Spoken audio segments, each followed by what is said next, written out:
Bem, isto hoje está um daqueles dias cinzentos de chuva, e não é que eu não gosto de chuva nem destes dias, eu até gosto de ter dias em que está a chover, sobretudo se tiver que estar em casa e numa altura de outono, inverno, mas quando se está durante muitos dias seguidos com este tempo cinzento, onde não há luz, não há sol praticamente, eu estou neste momento, são que é 3 da tarde e estou com as luzes ligadas, portanto não há luz natural a entrar em casa, eu acho que isso deixa inevitavelmente uma pessoa um bocadinho deprimida ou desmotivada ou num mood que é essencialmente querer enrolar-me em mantas e ficar a procrastinar para o resto do dia. Portanto, hoje é um desses dias, mas eu estou a tentar ser produtiva na mesma, mas queria comentar contigo, antes de avançarmos para o episódio, que no outro dia no trabalho tive de fazer um telefonema para o estrangeiro, algo que não fazia há já algum tempo. E até foi tranquilo, mas eu, para não correr o risco de dizer merda ou de andar ali à procura das palavras certas, escrevi um guiãozinho com aquilo que queria dizer. E houve ali um momento awkward em que nós estávamos a tentar trocar e-mails para passar informação numa outra altura e a senhora que estava do outro lado não estava a perceber na íntegra o meu e-mail, portanto eu estava a soletrar o meu e-mail e eu acho que ela não estava a conseguir perceber, então o que eu sugeri foi ela dar-me um e-mail do lado deles. Eu enviava então um e-mail e eles ficavam com o meu contacto. E eu só estava a torcer para que tivesse percebido tudo aquilo que ela me estava a dizer e que não me tivesse falhado um pormenor no e-mail. E correu bem porque eu depois mandei o e-mail e eles responderam e safei-me. Mas o que eu senti é que sempre que eu tento falar o melhor inglês possível, eu acabo por ir parar ao British sem querer. Mas não em todas as palavras sequer. E nem é com o intuito de dar ali um tom pretencioso à forma como eu estou a falar. Eu acho que é mesmo o meu subconsciente a tentar arranjar ali uma forma de fazer com que o meu inglês pareça um bocadinho melhor e, portanto, inevitavelmente eu acabo por pronunciar sem querer ali uma palavra ou outra num tom mais British, com um accent mais vincado, e eu acho que no final fica assim uma mistura um bocado estranha, mas a gente lá se entendeu que é o que importa.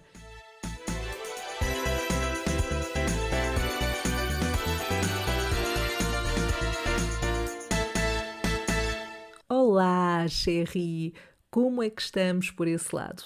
Eu não sei se és esta pessoa, mas eu quando tenho um dia que começa logo mal, dificilmente recupero. E quando eu digo recupero, não quer dizer que, ok, não sou produtiva, ou não faço as coisas bem, ou desisto do que tenho a fazer. Não, pelo contrário, eu faço tudo e também não ficaria bem comigo se sentisse que isso me afetava a produtividade e aquilo que tinha para fazer. Mas eu acho que a nível mental que eu fico, não é? Porque nem toda a gente é como eu, mas eu fico ali num estado a remoer sobre aquela situação que aconteceu e isso afeta o meu mood. Ou seja, fico um bocadinho frustrada e desmotivada, mas tento levar o meu dia avante, obviamente, e depois passa. Eu não sei se também és este tipo de pessoa que fica um bocado a remoer nas coisas, mas eu acho também que isto é uma coisa que se vai aprendendo a relativizar, não é? Com o tempo, com a experiência, pronto.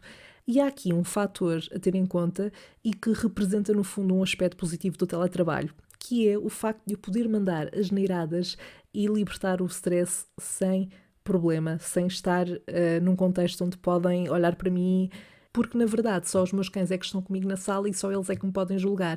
E eu com isso consigo lidar.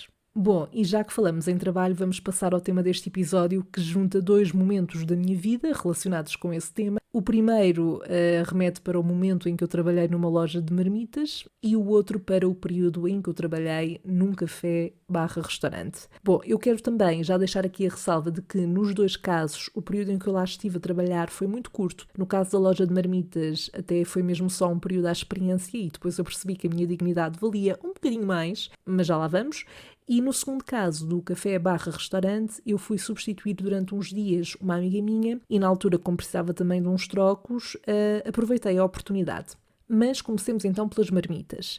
Estamos em 2017, eu tinha acabado há muito pouco tempo a licenciatura e eu sempre fui muito esta pessoa de ok, acabei isto, e agora? Preciso de outra coisa, desesperadamente, não quero estar parada. Porque para uma pessoa como eu estar parada é um pouco complicado, eu sinto que fico sem propósito, tenho que arranjar tarefas para o meu dia-a-dia porque senão dou um bocado em maluca. E na altura, claro, comecei à procura de estágios em jornalismo, que foi a licenciatura que eu tirei, Cheguei a ir a uma entrevista até antes de acabar o curso, mas não fiquei. E eu acho que quando comecei a mandar currículos nessa altura, foi muito numa lógica de, ok, obviamente que estou focada na minha área e andei nos primeiros tempos à procura, sobretudo nessa área, mas depois também pensei, ok, vou mandar para tudo o que é sítio, inclusive lojas, porque assim não só ganhava alguns trocos enquanto procurava outra coisa, por exemplo, se arranjasse um part-time, tinha tempo depois para procurar outras coisas e fazer outras coisas, mas também acabava por ganhar alguma experiência de forma geral no mundo laboral e pronto, e tinha lá está, alguma independência. Eu não sei se alguma vez referi aqui, é provável, mas eu estudei na Escola Superior de Comunicação Social em Benfica e uma vez fui ao Colombo e vi que havia lá uma loja a precisar de colaboradores. Deixei lá o meu currículo e, passado uns dias, chamaram para ir lá. Foi das minhas primeiras entrevistas, aliás, acho até que foi a segunda, portanto, eu não sabia ainda muito bem para o que é que ia, não tinha muita preparação para este tipo de conversas, mas lá acabaram por gostar de mim, por algum motivo, ou então também estavam muito desesperados para preencher lá um espaço, e no meu caso eu nunca tinha trabalhado numa loja sequer, portanto, eu não tinha essa experiência. Como eu dizia, na verdade eu só queria um part-time, porque eu queria ter tempo para procurar outras coisas na minha área e fazer outras coisas relacionadas com a minha área e, por exemplo, na altura já tinha ideia que queria criar um podcast e tudo. De facto, aquilo para que me estavam a contratar era um part-time, e uma gaja, na sua inocência, na altura também se predispõe ali a aceitar algumas condições, mas também não vale tudo, não é? Este part-time com muitas aspas em cima, era um part-time de 7 horas. 7 horas em que eu estava sozinha numa loja, em pé, onde não havia pausas para a refeição, fosse almoço ou jantar, porque não havia mais ninguém comigo e eu não podia deixar a loja sozinha. Portanto, aquilo que vinha no protocolo era comer às escondidas na bancada. E quando me contrataram foi para fazer o horário das 4 e tal, penso eu, até à meia-noite. Ou seja, eu acabava também por ter que fechar a loja, que também era todo um filme. E um outro aspecto terrível do facto de estar a trabalhar 7 horas numa loja sem poder sair de lá é que a loja não tinha casa de banho, só mesmo a do centro comercial, e portanto para eu ir à casa de banho tinha que sair da loja e eu não podia deixar a loja sozinha, portanto o pressuposto era que eu ficasse 7 horas em pé, sozinha, sem ir à casa de banho. Sim, eu sei o que estás a pensar, coitada da minha bexiga. Eu, nos primeiros 3 ou 4 dias, tive uma formação com uma rapariga, portanto não estive sozinha nessa altura, via como ela fazia, como vendia. Ela já trabalhava lá há algum tempo, já sabia as especificações todas de cada marmita, o preço de cada uma, etc. Mas eu estava longe disso, naturalmente, e não é mesmo fácil trabalhar em loja por vários motivos. Eu acho que se alguém que me está a ouvir e já teve esta experiência há de concordar comigo, e esta era uma loja bem parada. Eu imagino, por exemplo, que numa loja como a Zara ou numa outra loja de maior dimensão e público fosse ainda mais caótico. E, portanto, aquilo que eu tentei fazer também nesses dias de formação era ir decorando o que é que pertencia a cada secção, porque cada marmita tinha que ser arrumada numa prateleira específica e havia mesmo imensos pormenores a ter em conta. Mesmo. E eu sei que por um lado parece difícil de acreditar, mas há muito que se lhe diga sobre marmitas. É todo o mundo. Eu também não sabia, mas é verdade. Uma coisa que gostava imenso e que eu estava há pouco a referir em comparação, por exemplo, com a Zara, é que neste tipo de loja em que eu estive, nesta loja de marmitas, não há muita afluência de pessoas. Isto é, o máximo que acontece, ou que aconteceu, foi ter para aí umas 3 ou 4 pessoas na loja, se tanto, até porque a loja era muito pequenina. Ou seja, a maior parte do tempo era estar de pé, a olhar para o boneco, literalmente, e o tempo custava horrores a passar. Lá está, quando nós temos muita coisa para fazer ao longo do dia, o tempo acaba por passar mais rápido. Agora, quando não tens nada para fazer ou quando não tens clientes na loja e, portanto, estás a olhar para o boneco, é terrível. Eu não tinha nada com que me distrair, não fazíamos pausas, estávamos de pé mais uma vez e, enfim, eu saí de lá cheia de dores de costas. Provavelmente, se calhar, é uma questão de hábito, mas eu acho que não é suposto habituar-nos a este tipo de condições. Bom, quando eu estive aqueles dias na formação, como não estava sozinha, o tempo passava um bocadinho mais depressa, porque nós lá íamos falando. Mas os poucos dias que estive sozinha, que eu acho que foram 2 dias, foi terrível. Foi mesmo terrível. O que é que acontece? No Colombo, eles não tinham só a loja fixa, digamos assim, eles tinham também uma bancada num dos corredores. Eu não sei, não me perguntes porque é que eles tinham 2 lojas no mesmo centro comercial, mas houve um dia em que a gerente quis que eu tivesse a experiência nos dois e, portanto, o que aconteceu foi que houve um dos dias em que eu, em vez de estar na loja, estive nessa bancada ali no meio do corredor, onde está sempre a passar gente e as pessoas passam, ficam a olhar, pronto, aí acaba até por haver um bocadinho mais de movimento. Eu estive com mais uma outra rapariga que já estava lá há uns meses a trabalhar, muito simpática também, mas a Cherry foi neste dia que eu tive a prova de que, hell no, não preciso disto. Felizmente, não tive a necessidade de me estar a sujeitar àquelas condições e de estar a ficar naquele trabalho porque não estava numa situação em que, de facto, precisasse mesmo de estar ali até arranjar outra coisa. Portanto, tive a opção de dizer, ok, não quero, vou sair e mesmo que não encontre uma outra opção profissional para já, não vou morrer por isso. Mas isto porquê? Pronto, como eu disse, não estava sozinha e a lógica aqui na bancada era a mesma que na loja. Nós estávamos o tempo todo de pé, fazíamos idas à casa de banho alternadas e para podermos comer alguma coisa tínhamos que nos baixar à vez para comer às escondidas dos clientes que passavam por lá. Nesse dia estava uma miúda que penso que era a sobrinha ou a filha da gerente, já não me lembro bem ao certo qual é que era o grau de parentesco, mas que andava sempre de uma loja para a outra. Ora estava na loja com a tia ou mãe, ora vinha ter connosco à bancada, pronto. Enfim, crianças não param quietas, não é? Porque, lá está, a minha gerente estava nesse dia a tomar conta da outra loja.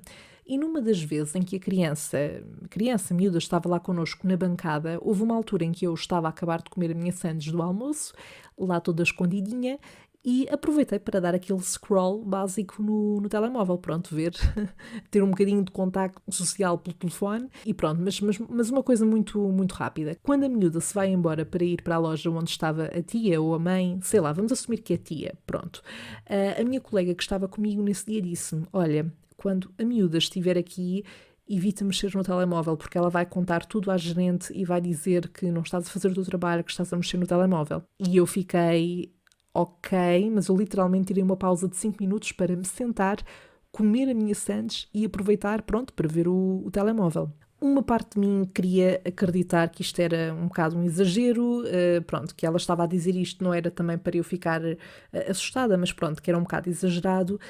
Não queria acreditar que isto de facto fosse um problema, por amor de Deus. Se bem que esta rapariga que estava comigo na bancada nesse dia começou-me a contar um episódio, eu já não me lembro dos pormenores ao certo, mas que envolvia uma outra trabalhadora que esteve lá e que houve ali um grande drama, um grande stress por causa de uma situação muito parecida. Não sei se levou a despedimento, se foi por causa disso ou não, mas foi um drama relacionado com isso. Pronto, até que me dizem a meio desse turno para eu sair da bancada e passar para a loja onde estava a gerente. Portanto, fazia o resto do turno com a gerente na outra loja. Bom, e lá fui eu, tranquila, não tinha motivos para não estar. E estava lá eu na loja com a gerente e ela vira-se para mim a certo ponto e mandou uma boca, assim meio passiva ou agressiva, sobre alguém que tinha estado sempre com o telemóvel e que tinha sido despedido a certa altura. Foi uma treta assim relacionada com este tema e com este assunto, super random, ou seja, nós não estávamos sequer a falar, não houve ali um contexto para aquele exemplo sequer surgir, e eu senti claramente que havia ali uma tentativa de fazer uma espécie de manipulação psicológica, não sei bem. Eu associei logo o porquê daquele comentário, não adiantei muito, respondi algo muito, muito vago, mas foi aí, Cherry, que eu pensei, epá, desculpem lá, mas não, nem que arranjam um part-time noutra loja, não me vou estar a sujeitar a estas condições de merda quando neste momento, felizmente, não preciso de o fazer, e não vou estar aqui neste ambiente laboral tóxico por um salário que nem sequer correspondia às horas que eu estava a fazer, sim, porque isso era outra.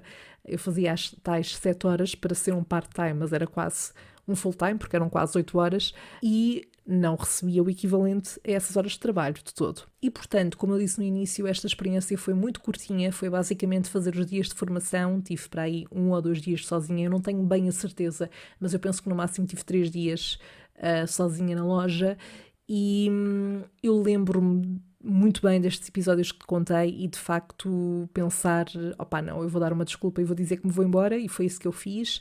Acho que foi para aí num dos dias antes de ir para lá trabalhar, eu liguei a avisar que pronto, com muita pena tinha surgido uma oportunidade na minha área, eu não sei se disse com muita pena, mas que tinha surgido uma oportunidade na minha área e que eu tinha que aproveitar, mas que agradecia na mesma a oportunidade lá na loja, mas que não iam contar comigo. Pronto. E foi assim que me safei, dei essa desculpa, não me pagaram os dias que eu estive lá a trabalhar também, nem a formação, pronto, mas isso eu já não estava a contar, nem os dias em que estive sozinha, mesmo que tenham sido poucos. De qualquer forma, eu nem sequer tinha um contrato, nem ia ter, ia estar a recibos verdes, se bem me recordo. E pronto, a seguir a isto, eu tive aquela experiência no trabalho onde vomitei a redação toda. Se não ouviste esta história, podes ouvi-la no segundo episódio da primeira temporada do podcast e vais-te sentir certamente menos mal contigo próprio, se é que te sentes por algum motivo, claro. Portanto, não houve aqui, depois desta experiência e quando eu fui parar a essa redação em que vomitei, não houve propriamente um upgrade, apesar dessa experiência na redação já ter sido na minha área. But you live and you learn, right? Bom, e se calhar, verdade seja dita, eu não devia ter dado a desculpa de que tinha surgido uma coisa na minha área, eu devia ter dito a verdade e não mentido, e devia ter dito mesmo, desculpem lá, mas eu acho que vocês não oferecem as mínimas condições aos vossos trabalhadores e por isso não contem comigo porque eu não me quero estar a sujeitar a isto agora, nem nunca, porque lá está, eu acho que sempre que possível é importante nós batermos o pé. Neste caso eu só quis fugir, também era mais nova, não querendo usar isso como desculpa, mas não tinha tido ainda muitas experiências, como disse, no mundo do trabalho e pronto, só queria fugir daquela situação, sou honesta. Bom, como eu disse no início, esta não é a única história deste género que te quero contar. Eu vou aproveitar este episódio também para te contar uma outra experiência que eu tive também muito curta, mas que foi super estressante e me fez ganhar um respeito enorme por quem trabalha em restauração. Isto foi 1 ano e tal ou 2 no máximo depois de ter tido a experiência na loja das marmitas e surgiu numa altura em que eu já tinha entrado para o mestrado, mas não estava a trabalhar e queria fazer alguma coisa a nível profissional ao mesmo tempo, também para ter a minha independência financeira, blá blá blá. Eu andava à procura na minha área, mas ainda não tinha encontrado e uma amiga minha estava a trabalhar num café/restaurante e ela ia estar 1 mês fora por causa de um espetáculo de teatro que estava a fazer. Como ela sabia que eu queria juntar uns trocos e para não deixar também os chefes na mão durante a sua ausência, sugeriu que eu a substituísse durante esse período. Eu tinha 0 experiência em restauração, o mais perto disso era saber tirar cervejas porque #vida académica. Mas eu tinha ideia que podia ser estressante, mas nunca imaginei. A pessoa só quando está na situação, quando se sente na pele, é que percebe realmente. Eu estive 3 semanas com eles, se não me engano, ou quase 3 semanas. Não cheguei a ficar o tal mês, porque eles acabaram por chegar à conclusão de que faziam mais e melhor os dois do que comigo lá, que estava basicamente a atrapalhar. Mas em minha defesa, eu juro que tentei. A pior parte era sem dúvida a hora de almoço. Eu estava a fazer só part-time também, portanto começava de manhã e ficava ali até por volta das 4 da tarde, porque depois tinha as aulas do mestrado. E a hora de almoço era de facto terrível porque na maior parte dos dias tinha muita gente, porque aquilo era numa zona que tinha algumas empresas e portanto muita gente que trabalhava lá perto ia lá almoçar. E portanto era pedidos de almoço, menus, tudo isto para decorar as mesas, tirar bebidas, servir as bebidas, estar atenta quando um cliente ou uma mesa ficava vazia para ir limpar a mesa e prepará-la para o próximo cliente. E é de facto preciso uma atenção e uma organização tremenda, além de que tudo isto tem que ser muito rápido, muito prático. O pior para mim era mesmo, sem dúvida, o servir às mesas, acho eu. Eu não me importava tanto de estar a tirar cafés e bebidas ao balcão, porque pelo menos organizava-me nessa messe e estava um bocadinho mais resguardada. Não estava tanto ali sob o olhar do público, das pessoas, não é? Ainda que, por vezes, eram imensos pedidos que chegavam ao mesmo tempo também e não era propriamente fácil. E houve uma das vezes em que eu ia servir uma mesa com o seu pedido, e lá eu com a bandeja, não é? A tentar não entornar nada, até que caem de tropeço num degrau ou num volume qualquer que havia no chão e quase entorno uma Coca-Cola para cima de um cliente. Ele reagiu rapidamente e conseguiu que a garrafa não caísse e entornasse. Eu pedi imensa desculpa e quando olhei para trás tinha os donos do restaurante a olhar para mim. Eles eram super simpáticos comigo, mas eu senti que eles estavam com aquele olhar tipo... Oh meu Deus, o que é que quase acabou de acontecer? Eu acho que não foi só por isso que eles, passadas as 3 semanas, decidiram dizer: Sandra, muito obrigada pela ajuda, mas isto, como agora está mais calmo, achamos que não vale a pena vires. E eu não condeno, eu era de facto, eu sou uma pessoa um bocadinho estressada quando quero fazer as coisas bem e não estou a conseguir. E isso, juntando ao facto de eu poder ser um bocadinho desastrada, sobretudo porque nunca tinha estado num contexto assim, pronto, não, acho que não foi uma boa mistura, mas lá está, foi a primeira experiência que tive neste meio e tive lá há poucos dias e acho que ninguém nasce ensinado também, não é? Mas no geral, atenção, sempre me trataram bem e foram impecáveis e até bastante pacientes. E eu sei bem que nem sempre é assim neste tipo de trabalho. Além de que é um daqueles trabalhos onde se está constantemente a interagir com pessoas e onde a probabilidade de apanhares alguém que esteja a ter um dia mau e que descarregue em ti ou que seja naturalmente antipático é muito grande. Portanto, há que ter estofo, por isso, malta que me esteja a ouvir e que trabalha em restauração ou em lojas de marmitas onde a consideração e respeito pelo trabalhador é zero, eu estou convosco, ok? Vocês são incríveis, uns heróis. Bom, Sherry, eu espero que tenhas gostado desta minha partilha embaraçosa, como já é costume por aqui, não é? E claro, partilha também tu comigo, caso já tenhas vivido situações parecidas. Espero que não tenhas ficado com a ideia de que eu sou uma florzinha de estufa. No que toca a ser um bocado desajeitada e desastrada em áreas que não são a minha praia, sim, sem dúvida. Acho que deu para perceber isso. Passemos então agora à rubrica final. O que é que a Sandra faria?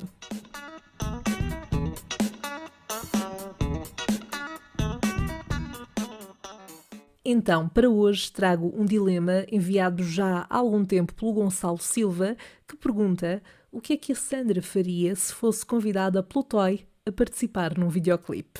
Bom, depende do valor, não é? Se me pagassem tão mas tão bem ao ponto de eu abdicar da minha dignidade para aparecer num videoclipe do Toy, que calculo que fosse de música pimba, talvez aceitasse, talvez aceitasse.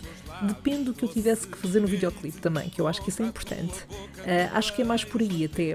E não me interpretes mal, eu adoro um bom bailarico, uma boa música pimba, é do melhor que há para dançar e para nos divertirmos com os nossos amigos. Mas uma coisa é divertir-nos a ouvir a música, outra é ficar com a minha imagem associada àquela música para sempre. E eu acho que isto se aplica não só à música pimba, obviamente. Por exemplo, eu adoro as músicas do Kim Barreiros, acho que ele é incrível, mas eu não queria ser a vizinha no videoclipe da garagem da vizinha, por exemplo. Não sei, olha, diz-me o que é que tu farias nesta situação, já agora. Bom, por hoje despeço-me, Sherry, acho que estamos conversados. Diz-me o que é que achaste deste episódio através das redes sociais, salvo seja podcast, no Instagram e Facebook. Envia-me também os teus dilemas por lá, por mensagem de voz ou texto, ou então através do link que está na descrição deste episódio. Nós encontramos-nos no próximo episódio para a nossa habitual conversa de café.